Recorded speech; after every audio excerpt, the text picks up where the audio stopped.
আসসালামাইকুম, সবাই কেমন আছেন? আশা করছি সবাই ভালো আছেন।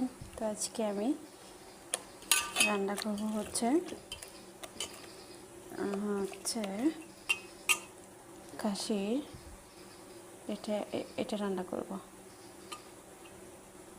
এই পোলসাটা রান্না করব। এখানে দিয়ে দিচ্ছি হচ্ছে আলু মাখায় বসাবো, দিয়ে দিচ্ছি পেঁয়াজ,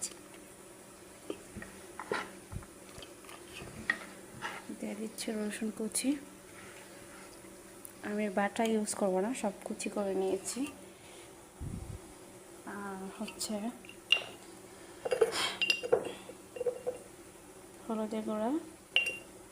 এটা রেডি করার আগে আমি এখানে রান্না করব হচ্ছে মুরগির মাংসটা ফ্রাই করে রেখেছি। আর এই পাশে বসায় দিয়েছি পেঁয়াজটা হওয়ার জন্য, হয়ে গেছে ফ্রাই। আর এখানে হচ্ছে সব ধরনের মশলা আমি নিয়ে নিয়েছি, আর একটা টমেটো নিয়ে নিয়েছি, এটা ঢেলে দেবো করে। আর এখানে আমি দেবো টমেটোর সস। টমেটোর সস দিয়ে দেবো, একটু পানি করে দেবো, কষাতে দিব। এটা মশলাটা সুন্দর করে কষানো হলে তারপর হচ্ছে মুরগিটা দিয়ে দেবো। আর এই পাশে হচ্ছে আমি এটা রেডি করবো। শুকনো মরিচের গুঁড়ো 2 চামচ, আমি যেহেতু জাল বেশি খাই 3 চামচ দিয়ে দিচ্ছি। ধনিয়া জিরার গুঁড়া, কারি মশলা একটু বেশি করে দিই। এখানে হচ্ছে সব ধরনের মিক্স মশলা আছে, দারচিনি, এলাচি, তেজপাতা সব ধরনের। এখন দিয়ে দেবো। আর এই পাশে আমার এটা কষানো হয়ে গিয়েছে মশলাটা। দেখতে পাচ্ছেন টমেটোগুলো কি সুন্দর গলে যাচ্ছে। এবার আস্তে আস্তে করে দিয়ে দিলেই গলে যাবে একদম।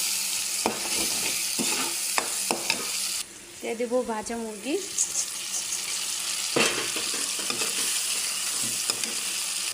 দিয়ে দেবো অল্প একটু পানি কষানোর জন্য।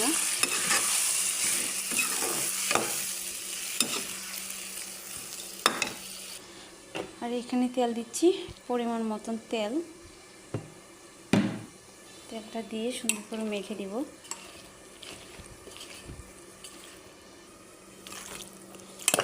সুন্দরভাবে আমার এটা মাখানো হয়ে গেছে। এখন এটা আমি অল্প একটু পানি দিয়ে কষানোর জন্য দিয়ে দিব।